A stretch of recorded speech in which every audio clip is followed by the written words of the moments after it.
What's up, Hood News peeps? It's your girl Grizzy here with the Hood News Unfiltered.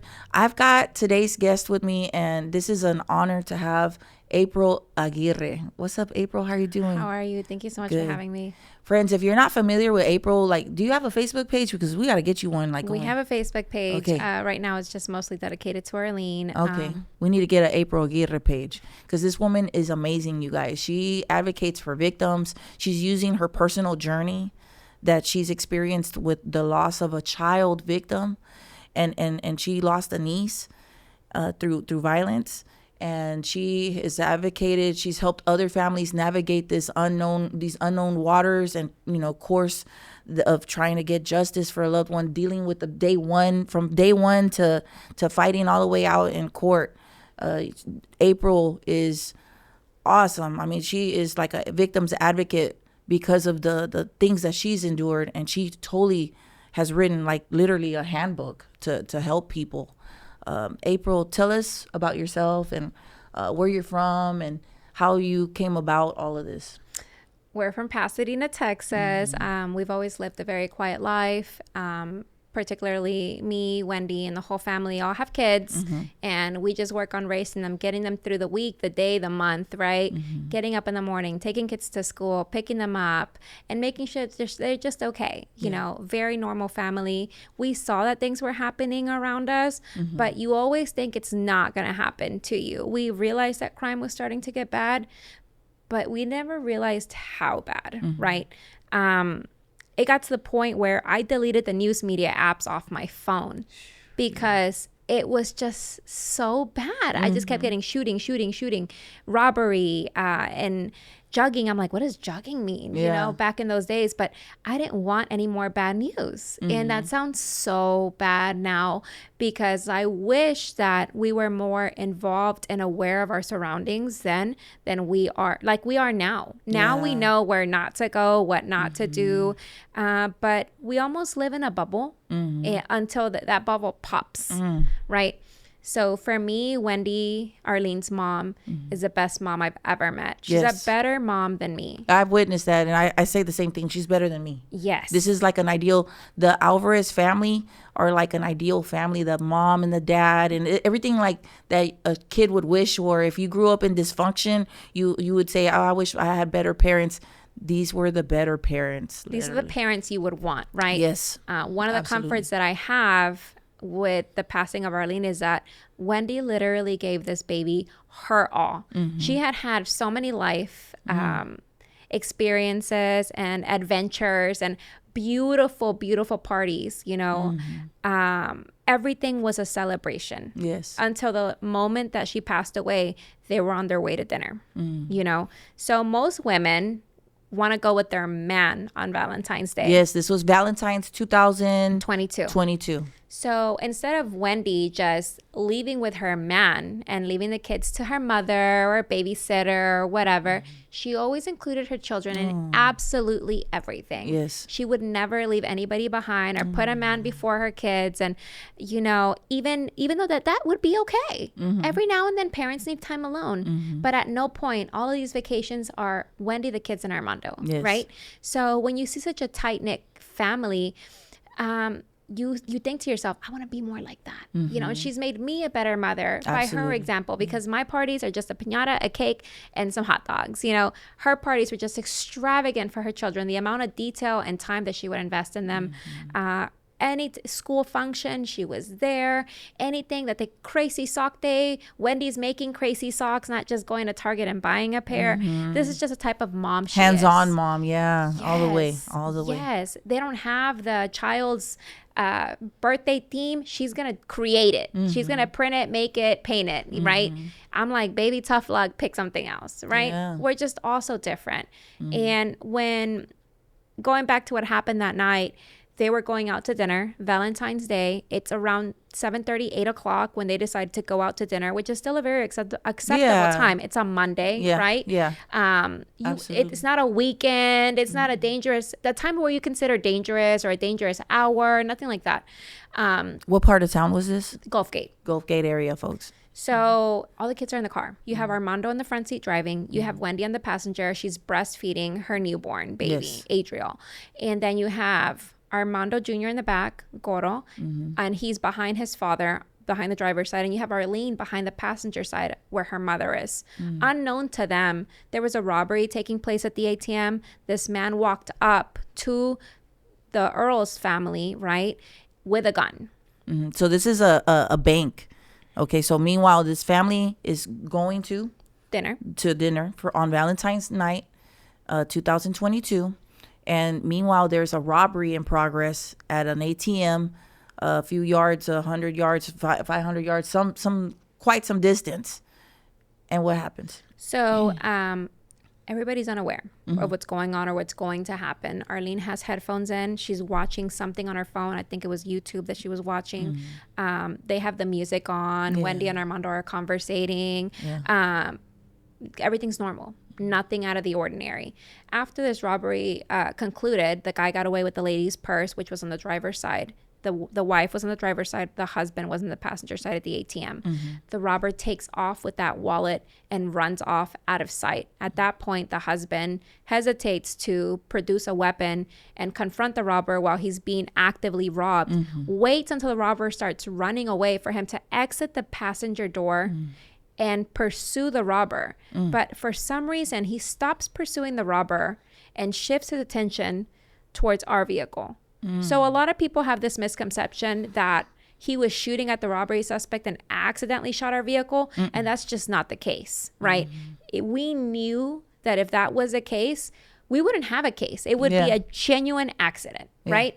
And that just is not what happened. So he stops shooting at the robbery suspect and begins to point his weapon and re-aim and re-aim and re-aim as the vehicle is trying to drive away. So he's shooting at this truck with this family, this precious family, on their way to go eat pizza on Valentine's night. This man is emptying a clip into, or whatever he is emptying, a gun. He's shooting at this family. That's right. So he shoots into the truck, and it's on video. And I thank God for that video now, because if not, it would be his word against ours, right? So you can see in the video that he shoots and he shoots and he shoots and he shoots, and he just, every time he's shooting, he's re-aiming his weapon at the vehicle. At this moment, inside of the vehicle, you can imagine the chaos, right? Yes. Even hearing a firework is startling. Everybody in the car was getting down? Like so inside the vehicle, inside the truck? Armando and Wendy begin to yell for the kids to get down, and just pure chaos. Armando doesn't know if he should brake, if he should speed up. I mean, he doesn't really even know where the bullets are coming from. Yes. Right? And they're screaming at their kids to duck down and to get down. But Arlene was wearing her headphones, and she didn't hear what was going on. Poor baby. I know that, that's something that Wendy thinks about. Like, what if she wasn't wearing her headphones? I'm like, baby, you cannot blame yourself for that. They were doing the normal things that family. All my kids have headphones and AirPods and all that technological stuff. We can't do. So I know the torture. Blame yourself, no, not at all. Not at all. Because it wasn't her fault. She was giving her kids the utmost of comforts on a car ride. Yes. Right. But Arlene didn't hear them. So a bullet shattered the rear passenger side glass, and it struck Arlene on her right temple. After that, the vehicle pulls over, and they pull Arlene out of the vehicle, and clearly she's losing consciousness and blood, and Wendy and Armando are struggling to even call 911, and eventually the ambulance gets there. It's just madness and chaos, and their life was completely changed in a matter of seconds because of somebody else's decision. Did Earl's, the shooter who was being robbed, did he even go check on them? No, he took What off. did he do? After he shot at the vehicle, and after he shot at the robbery suspect, he shot at the vehicle, he got back into his vehicle. They took off. They were gone. But why just not leave after you got robbed? It's my question. Yeah, exactly. Why just not leave after you got robbed? He lost $20 that night in a wallet. Well, his wife did. And Wendy and Armando lost Arlene. So I don't get it. You are going to put your life in danger to go chase a guy now. Yeah, but when the guy was right there, actively robbing your wife, He was willing to not endanger his wife's life by presenting a weapon. Why? Why not confront him when you're being actively robbed? Because he knew his wife's life was in danger, because his wife was in between him and the robbery suspect. Right? But he had no problem endangering the life of so many others that night. And luckily, there was no traffic coming in the opposite direction, because we were going he could have taken a whole bunch of people. He could have hit the people on the other side, right? And the back of the store is on the other side of that road is the back of Home Depot. What if it was the front of a store? You could have hit people. It was early enough where people could have been there. But I don't comprehend his mentality. But I know that he took the life of a 9-year-old little girl, and we're not going to let that go. From the very beginning, we have had to fight so hard for everything. Everything, I know. I've been a witness to it. You have been there with us since day one. And to me, it's just shocking that this is the way they treated the case of a 9-year-old girl. So I was wondered, what if Wendy would have gotten shot that night? Or Armando? So a 30-year-old adult, just an average adult. Yeah. Would it have even gotten as far as Would it even have hit the news? Yeah. Right? Yeah. Like so many cases that never make the news because we're not significant or special or attention grabbing like the killing of a 9-year-old girl. Yeah. If it would have been a 30-something-year-old, and I will say that months prior, we never heard about this murder. A woman was killed in that same Chase Bank. But we never the heard ATM robbery. Yes. We never heard about it. Yes. Because she was just an insignificant 30, 40-something-year-old just like us. Man. Because she wasn't a child that was attention grabbing. So a lot of things that are going on in our community, if it wasn't for you, they would go unreported. People don't even know about them. Sometimes I want to follow up on some of the things that you cover. I can't find anything on it because you're the only one that covers it, because it's just an adult. Yeah. Right? So we have to really consider that and take that in, that if you're not something that is special in their community, the news is not even going to pick it up. Nope. So if you're not a child, or if you're not a grandma, like, you're not going to get coverage. I know this and it's very true, because I try to get help. Like, hey, this lady's story is really messed up, man. Can we help her? Her son got killed. Like, and they're like, well, they don't want to cover some of the stories, you guys. You would think that these are things the public needs to be advised of, and nothing. Right? So from the very beginning, Earls was arrested. He was charged with initially manslaughter, right? Okay. And he was booked into the jail. To our surprise, he was out before you know it. Arlene's body had not even left the hospital. Yeah. And he was out before you know it. And did it feel like for you guys that this Earls guy was getting more consideration than Arlene? Oh, absolutely. Like there were activists helping him. Yeah. It felt like there was more, even like from when he got arrested. Like at some point, what happens with that charge? People were split in half, right? Because they didn't really know the true story. Right. But I asked them, would you be okay with somebody shooting into their car? And then just saying, I'm sorry? Would you be okay with somebody taking the life of your niece, your grandchild, your sister, your daughter? Would you be okay with that? Could you accept an apology for that type of behavior and that type of loss? Yep. And so, we were alarmed to find that this man was out on bond so fast. How? Yeah. And that's when we started waking up to what was going on in our community. We had to do our own research. We had to go back and watch different media things. And that's when I got aligned with Crime Stoppers. So they started educating us, because this is not our scope. No, Wendy's a hairdresser. I was in the nursing world. Armando's an electrician. I mean, the other sister-in-laws, they're in real estate. One's in banking. This is not our realm. This is not our world, right? So we had to get educated very fast. We had to take a crash course. I watched all of that unfold. I watched these women, this family, this father, these men in this family, and these ladies of this family have to become advocates, have to know how the system works, how the court system work, the no bill, the true bill. They had to, it was like a crash course because of the loss of Arlene, their beautiful, precious 9-year-old baby girl. Life got turned upside down. It did. I got alongside Wendy and I took her by the hand, and I made a promise to Arlene that that I wasn't going to let go of her mommy. I'm going to help your mommy through this. I'm going to keep her strong, and together we're going to figure this out. And then I always go back to what is the word justice? What does that really mean? Families remain broken.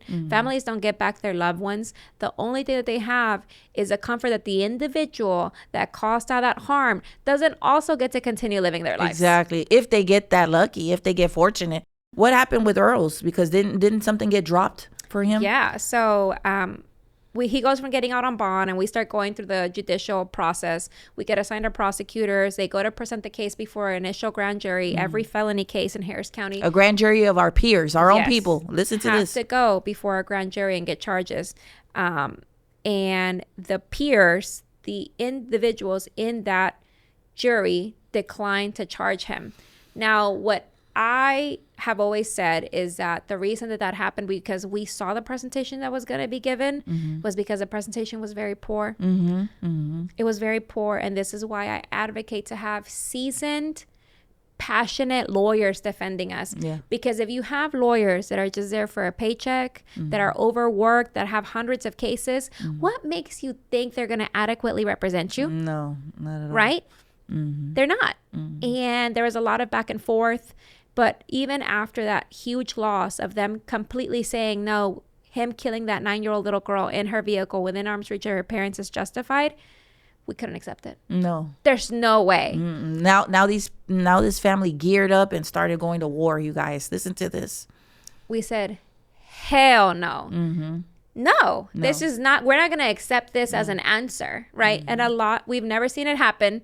We didn't have the playbook for this, but we started looking it up, reading, getting help, calling around. You turned into a detective yourself. Like, she went out to the crime scene and walked the distance to show just exactly how far Earls was from the guy that was running, like from the truck that he was shooting into with this family. Like, you did all of that. Like, you did your own ballistics, I guess you could say. They had to. Then after we found that this new evidence and multiple pieces of new evidence, which we can't disclose because we're still in the court process. Absolutely. We had to hire our team to come out, because they're not just going to take my word for it, right? We had to pay people to basically reconstruct the scene, right? And to go out there and present this new evidence to DA. And it wasn't just our sitting DA. It was a panel that we had to convince. And I told them, it's not up to you to determine what evidence is relevant or irrelevant. It's up to for you to know that what was presented to the grand jury had some gaps. And we have those gaps here. Wow. And you owe it to this 9-year-old little girl to present the full facts of what happened that night, down to a T, very detailed. And a lot of people don't know this. It was hard to get this case reopened. They didn't want to do it. They didn't want to. They wanted to go after the robber, right? At some point. They still want to. They still want to. And that's fine, because he has a lot of guilt in this. Of course. But at the end of the day, he didn't pull the trigger. Not once. He didn't fire one bullet, right? He initiated the sequence of events, but he didn't fire a single bullet. We know who fired the bullet in Arlene's head. Yep. We know who that was, and that's who we want. And we want them both, but we want him first. Yeah.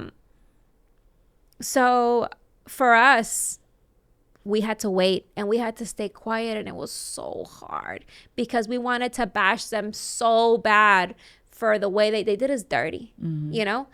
This wasn't justice. This wasn't right. And the whole reason why we have a criminal justice system and people don't take matters into their own hands is because you leave it up to our government to represent us. That's why it says the state of Texas versus whoever, right? We weren't adequately represented. They failed Arlene the first time. Yes, they did. And it was up to us for us to push them into doing the right thing. So now we have to wait, right?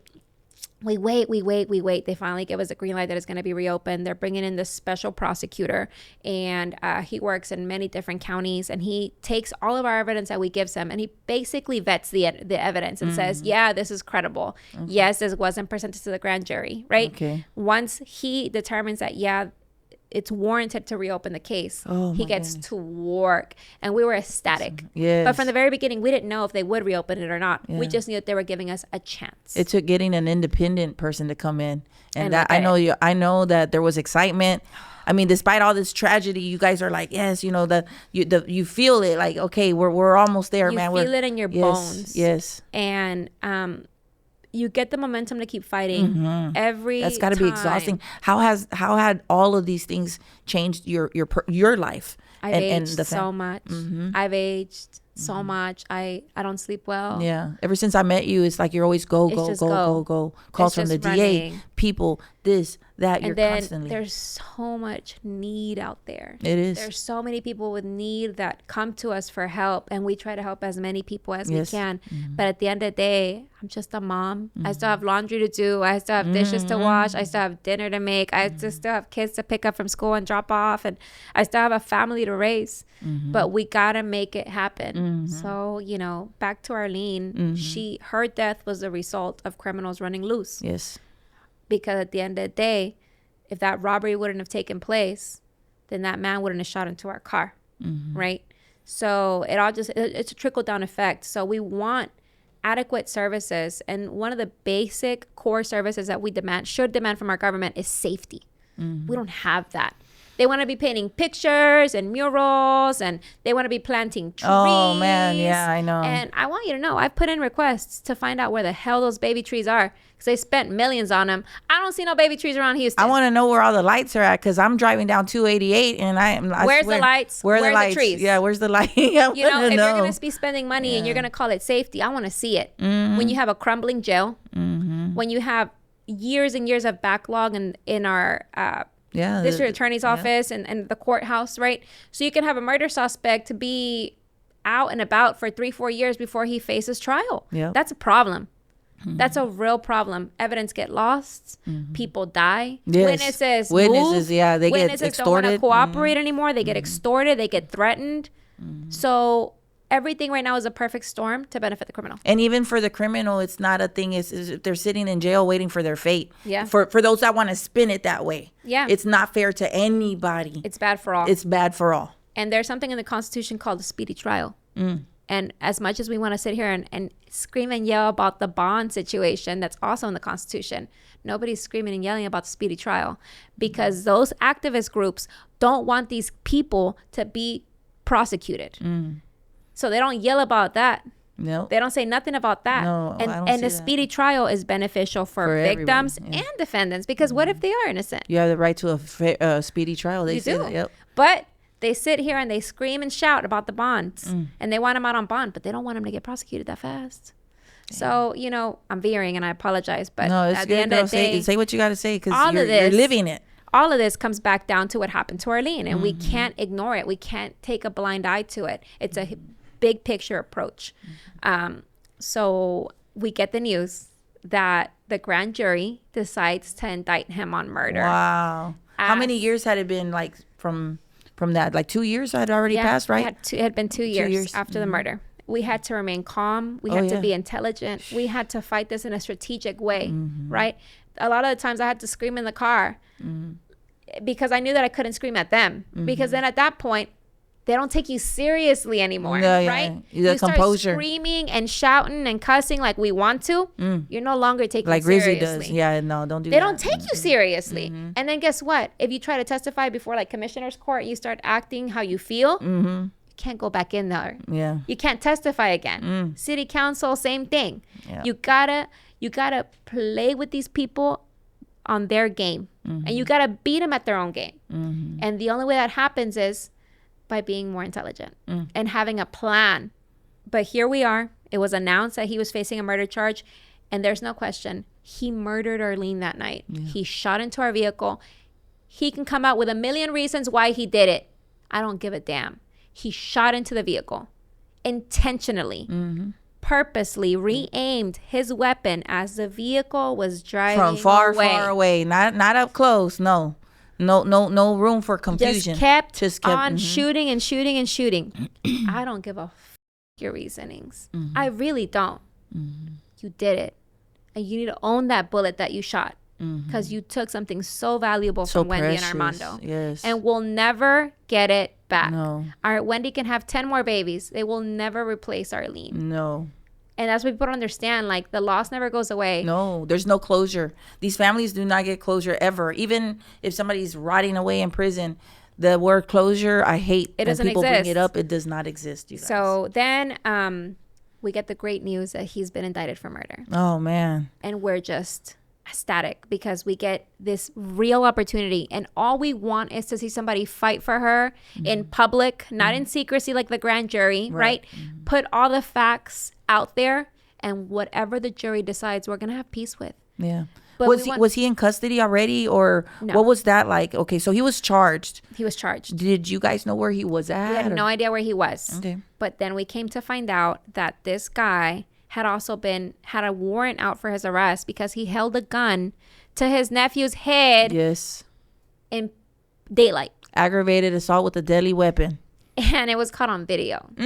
So when he denied it, the police were able to, get the video, and they were able to corroborate the stepson's story. And so he already had a warrant out for his arrest when they started going after him. When they found him, he was in a tent in somebody's backyard, of relatives. Really? And he wasn't out there being a Boy Scout, I'll tell you that. No, yeah, for sure. He was eluding. Yeah.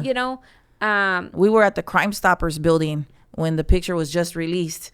And, you were right there with me. Like, my phone started going off. There were, like, people were citing that he was selling dope, that he was out there, And I was like, hey, y'all, we're getting tips about this man. It was the craziest, scariest thing because we knew, okay, it's almost like he's almost where he needs to be. He's almost where he needs to be. And so, obviously, that paints a picture of a dangerous man. Yeah. That paints a picture of a dangerous man. He tries to put himself out there as somebody who's not dangerous. You were dangerous. You were lethal to even us. Neighbors. I communicated with the neighbor that said that this guy was pretty dangerous and would say some very reckless things and make some threats, which can't really be talked about right now. But in the future, like, we will do more, even tell all about it, because my girl has to hold back on certain things. And it's hard, right? But one day there will be a day when we can speak about the stuff that was coming out of this man's mouth. Which was awful. Awful stuff. But you know what? It just paints who he is to the core, right? So he finally is apprehended. He's brought in, and we start with the court process. The court process, the beginning of it, so frustrating. It just goes so slow. And defense attorneys, they do everything to stall. The stall tactics, and this is why cases last 4 or 5 years in the judicial system. It's frustrating. Yeah. It's frustrating. So 6 months into this, nothing happens, right? They're just doing every 30 days or so. We have a court every date, reset. And they're just talking nonsense and, just a waste, right? They did lower his bond a little bit. We're okay with that. We're not saying we're against people coming out on bond. We just don't want discounts for murderers. Regardless of, just because you're low income doesn't mean you should get a discount on your bond for murdering, robbing, hurting, sexual assault, or that you can get out with $100 or whatever. On that, you have to come up with all of that money. Correct. Because we came across some scandals too together in this whole journey, and several other families. Because this guy initially had the same bail bond as a bunch of other criminals involved in some of these murders that you guys are familiar with, some of the stories we've shared. So we've gotten to see a lot of stuff. Corruption to the core. Yeah, we've gotten to see, But the feds kicked in on that bail bond company. But that'll be another conversation. But yeah. And that bail bond company, we all had them. Diamond Alvarez's murder, Paul Castro's murder, our murder. They were bonding out all the murderers on a discounted rate. And they were making a lot of money off of dead people. It's sickening, really, that it's like that. And now that bail bond company is gone, right? Which is good. Hallelujah, praise to God, and praise to the federal officers who. It took the feds for somebody to figure it out, dude. Shout out to the FBI, Houston. To the FBI, yeah. Shout out to you guys. They took concerns from concerned citizens, and they actually took a listening ear, and they did their own investigation and found what we suspected, but we could have never imagined. Wire transfer fraud. So he's still in jail. And this is where I talk about it's not good for defendants either, right? Because he's been sitting in the Harris County jail now 6 months. Yeah, for those that want to take it that way, like, oh, what about the criminal? All the ones that want to be activists for the criminals, even for Tony Earls, the last 6 months. And what happened?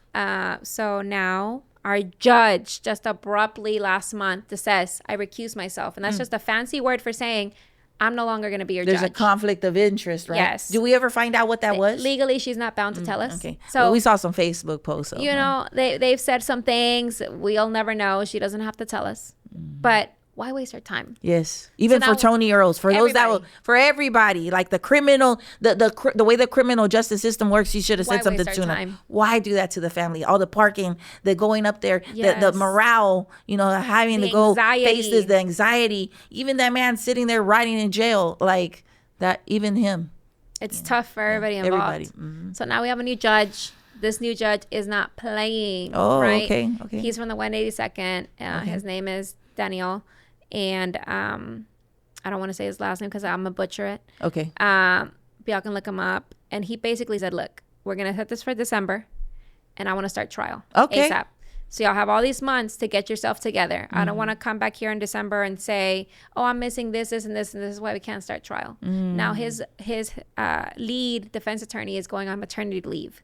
So this is why we're waiting the 3 months. Oh my. So now we're in limbo. Yeah. You know, and dang. she's Even been him fighting too. real hard for him.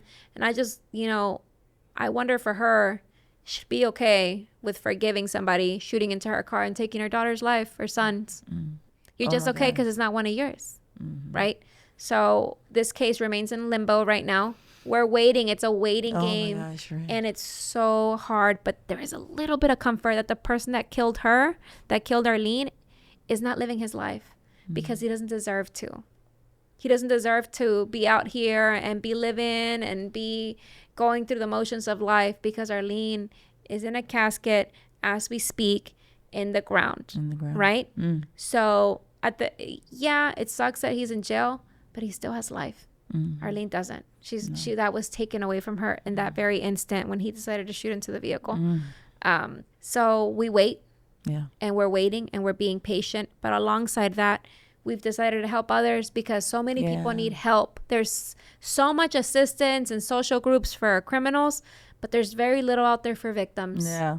Literally, friends, every time we come across a murder victim story, or if there's any opportunity to reach out with the families or if we ever come into contact, I always tell them you need to reach out to April too, please. And I try to communicate that, you know, as recent with Jocelyn. Yes. Jocelyn, little girl Jocelyn, man. I've witnessed this family see defeat, and I've witnessed them not give up, and I've witnessed them make a way. Like they say, we're going to find a way. They did find a way. Find a way. And we've done some changes here locally as well as throughout the state. So now all murder cases through the passing of SB, I think it's SB 4B. I may have that wrong. Don't quote me. Okay. But this prioritizes murder cases above all cases. Okay. Right? Yeah. So any murder, capital murder, any types of those cases now. And it took us going to Austin. No one pays your gas. No one pays your trip. You just got to go out there. You're on. Right? You believe in a bill, go out there and support it. Yeah. Because victims shouldn't have to wait in the back of the line when there's a loss of life. Right? So now they have to prioritize murder cases before any other case in the judicial system. Oh, good. So those are put first. I didn't even know that. I'm glad. And now there's also a 10% minimum mandate with bonding companies, right? We saw that. Yep. And this ensures that our most violent offenders are mandatory paying a 10%. And this helps because a lot of these bonding companies that were doing payment plans. Yeah. That were taking some different type of collateral and not cash, right? Could not do that anymore, right? So this is how the bonding company that just went down by the FBI eventually went down because they were doing things unethically. Yes, and now they had to do affidavits saying that they received this money. So it's a legal bounding contract saying that, hey, I did this when I really didn't. Wow. So these companies, the majority of them do work ethically, right? So now if you're a sexual predator, if you violate somebody sexually, if you murder somebody, and that means all the murders, all the sexual, so there's like aggravated and all that, right? There's different levels of murder, like there's different levels of sexual assault, there's different levels of robbery, all of those. The worst of the worst now have to pay a minimum of 10% to get out of jail. So even though a lot of victims coming forward may not know, we're trying to make things better because they dragged us through the damn dirt, right? And we're slowly working on this while still trying to be parents and work and live our normal everyday to day lives. Every time we see an opportunity to make the criminal justice system better, we're going to be there. There's another legislative session coming this year in 2025, and we're excited. But, you know, every single day we're going to work and we're going to help as many people as possible. That's right. Navigate this system and help them with what we have, but primarily help them by changing the fabric of what this criminal justice system is made of and demanding change, because if we don't demand it, they ain't gonna change it. They already don't want to change it. Yeah. So friend, let me ask you this experience that you know, the loss of your niece, your precious niece, how are you guys? What was your relationship with Arlene like? Arlene's a beautiful child. You know how she was a Hood News peep too, y'all. She knew about the Hood News. She's vibrant. Yeah. Just like her mommy, she just has that spunk, that right? aura, the energy. She does. People saw her photos when she passed away and they just thought she was older, but she was just a 9-year-old baby in 4th grade, right? I've never met somebody more spunky, more alive, more aware, old soul for sure, right? She had so many adventures. I mean, the baby really lived a wonderful life. Yeah, she had a servant's heart too. I saw lots of videos. This little girl was such a helpful. Yes. She was a helper, mama's helper. I saw where she's doing her mom's hair. Like, this little girl was so giving and so sweet, man. And it's so devastating. The loss. The loss, dude. I'm telling you guys, like, everybody that I know wailed.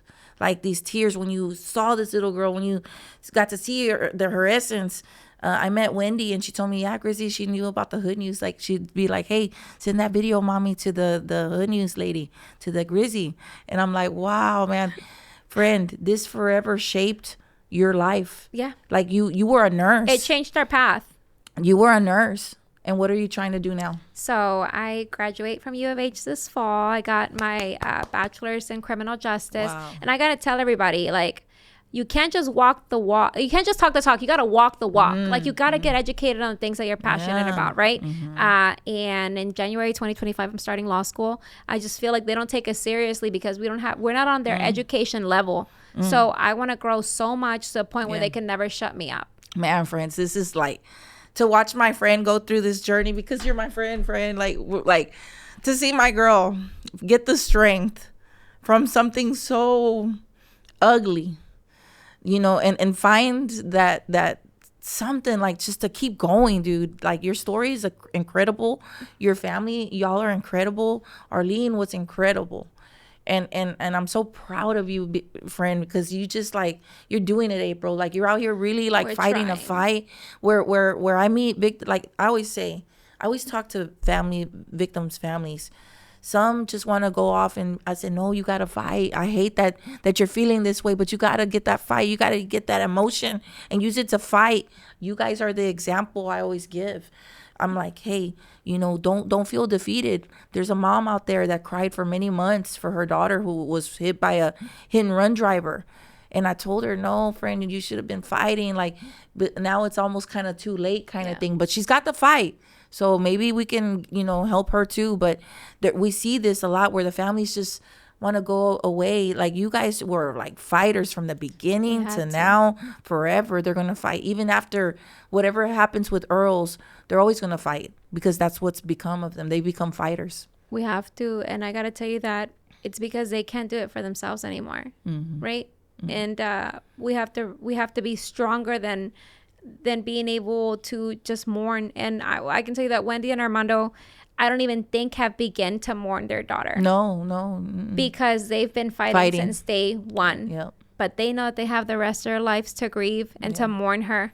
But right now, the individual that shot into that vehicle, that struck her with a bullet in her temple, has to pay. Yeah. Has to pay. There's older people in the family that are grandparents, because all the grandparents are still alive. They're like, well, I'm going to die. Why don't I just take matters into my own hands? These are the type of thoughts that people have when our justice system doesn't work. Wow. You shouldn't have a grandparent thinking like that. Yeah. Right? Yeah. We should have a justice system that works. And if it doesn't, then you have anarchy. Yep. You're going to have people taking matters into their own hands. Yeah, that's what I'm afraid of. Like, I'm literally like, you get to feel climates or whatever, like the weather kind of. I can't explain how to explain this, but like, people start getting angry enough, they're going to start doing stuff, you know, and I'm afraid of that all the time. Right. When people get outraged with these stories, like what happened with Arlene, a lot of people, you should have seen what people were saying. I'm like, oh, no, this needs to work. for the good and of if everybody. it doesn't, yeah, because then it's you have about to go anarchy. down. That's yeah. the whole reason why we're civilized, is because we have this justice system. But if you don't have it, and if it doesn't work, then you revert to anarchy. Our policy people, our judges, our government officials, listen up. You gotta work. We don't want that. You know, we want everything to be structured. So that there is just, even for the criminals. You know, like we just need to maintain order. And I think that it starts from young. Like there's a lot of people just getting a slap on the wrist right now in the juvenile system. They're graduating from misdemeanors to felons because they're not getting the help that they need. This past weekend, my parents at home that know about this, there were a series of social media threats posted online.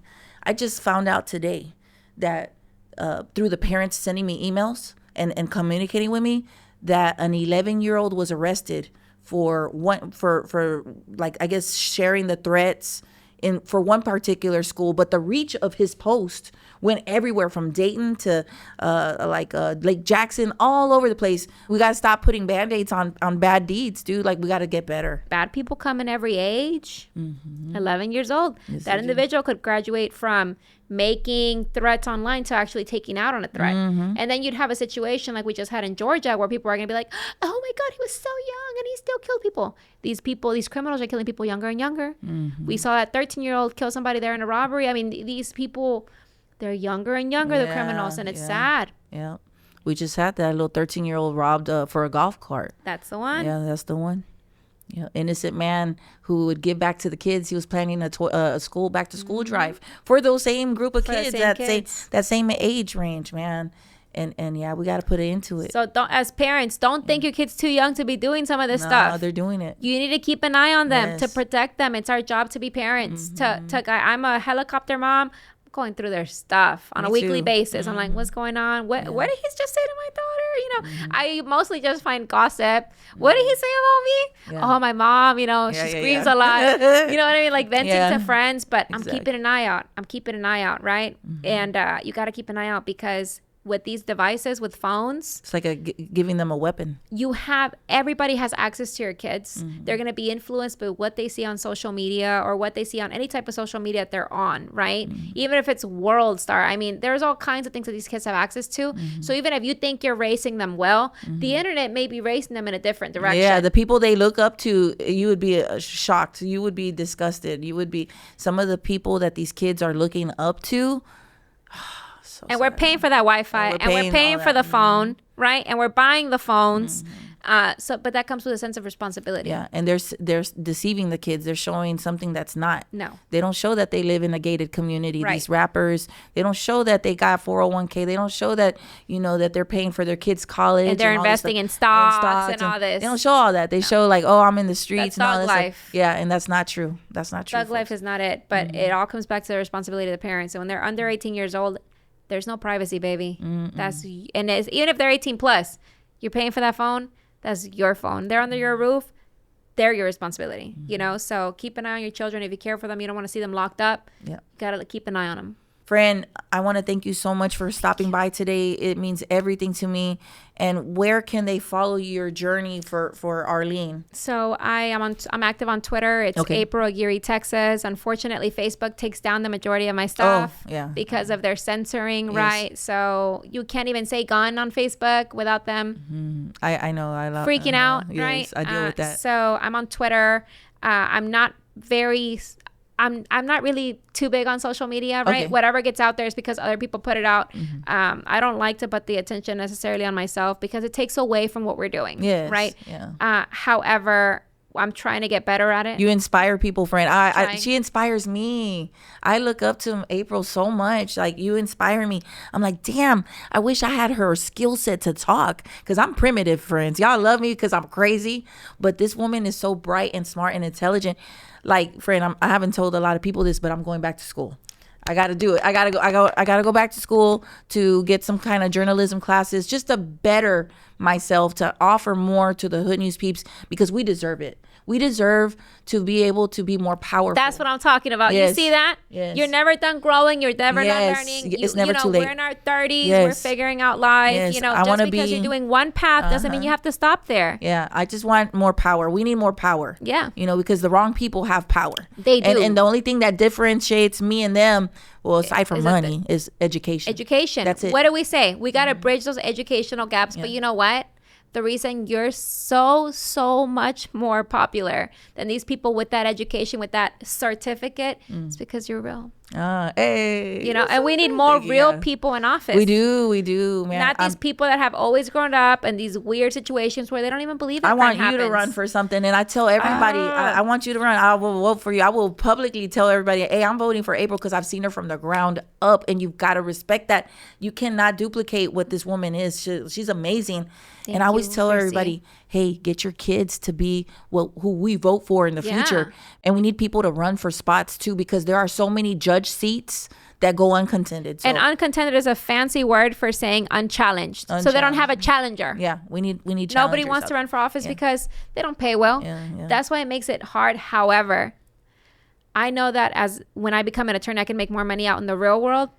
Take that pay cut because it means that much to me. Yeah, I love you for that. Thank you so much, Grizzy. Thank you, April Aguirre, everybody. Grizzy Hood News. Hey, be on the lookout, friends. Like seriously, like this woman, just follow her, man. Wherever you got to, just follow her. Like you'll see her on the Hood News. It won't be too long before she's back on the Hood News again. Thank you, Grizzy.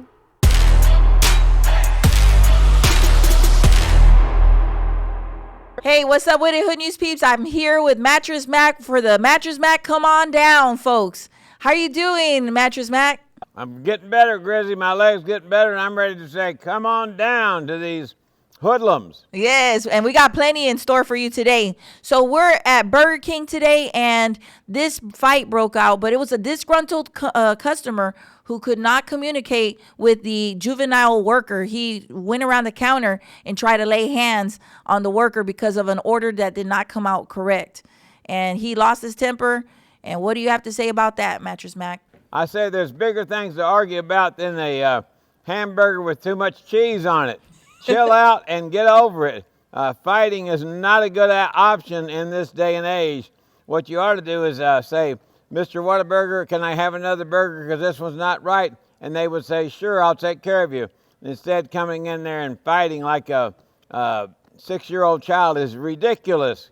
Come on down. Come on down. That's right. Next up, we got the next one. This guy stole some tools from a job site, but somebody else was stealing at the same time with him, his little buddy. They stole from a food pantry. There he is, stealing the tools from a job site. The worker went to go to Home Depot to get some more material, and these guys pulled up into the driveway where the man had been working, and they stole his tools, but they also stole a bunch of bread. I don't know where the bread came from. It's a weird story here. There he is. Wait till you see his pants, friend. Oh, my God. He's got his booty all hanging out and everything. He's looking right at the Look camera. at those pants. Yeah. Pull them britches up. What are they stealing? Food pantry food? Tools, yeah, from somebody's food pantry, from somebody's front door, and then some tools. Well, my advice to them is come on down. Give yourself up for your thieving self. Get a real job, and you'll make a lot more money than running around in that hot sun trying to steal somebody's tool, because sooner or later somebody's going to hit you on the top of the head with a wrench. That's right. That's right. And pull up those britches. Pull up those britches. All right, this one's really sad. Mattress Mac, this one's really messed up. We got a lady that was taking her kids to school, and she was waiting on her 2 other children to get in the vehicle with her, and somebody approached her car and stole her purse, and they attacked her. Watch this. This is so sad. It's going to make you mad. Oh, my goodness. What a jerk. What a A1 jerk. Get a job, get a life, you miserable person. Unbelievable. Yes, so sad.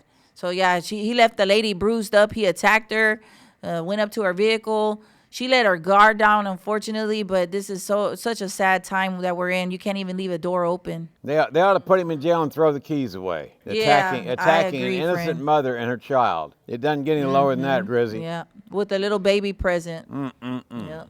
Come on down. We still need to get this guy identified, folks. Let's identify this guy with his basketball shorts on, and let's come on down to the Harris County Jail for him. Yep. We're still on the lookout. So then we got one more. So this one took place at a smoke shop in Humble. Some guys went in there thinking that they were going to rob the store with a crowbar, but the worker had something ready for him. It was a wild, wild west in this episode. This guy bought a crowbar to a gunfight. He bought a crowbar to a gunfight. Hey, wonderful, brilliant thief. All they're going to have in the register is credit card receipts anyway. What are you going to do with that? Yep. Come on down. Come on down. Kapowie. Yeah, and luckily the store worker was prepared. Like, he would have been attacked with that crowbar, but good thing he had a gun. He was ready to protect himself by all means necessary. Hey, Mr. Perpetrator, turn yourself in, go to jail, and then get out and get a real job. And you know what, Mattress Mac, we think he might have got hit by a bullet because that guy was firing pretty well. So I don't know. He might be. They busted a cap on him. Crime does not pay. Getting a job does pay. That's right. So what's going on over at Gallery Furniture, Mattress Mac? Grizzy, we're having our big September to Remember sale. September is a great month out at Gallery Furniture. Buy a $4,000 mattress. The Astros won it all, and they're playing very well right now. You purchase free. Buy $6,000 plus worth of furniture. And if a Texas team wins the football championship, either college or pro, you purchase free. We got some great Texas football teams right now, so it's a great time to come to Gallery Furniture, get the best furniture bargains ever, and it just might all be free. So come on down.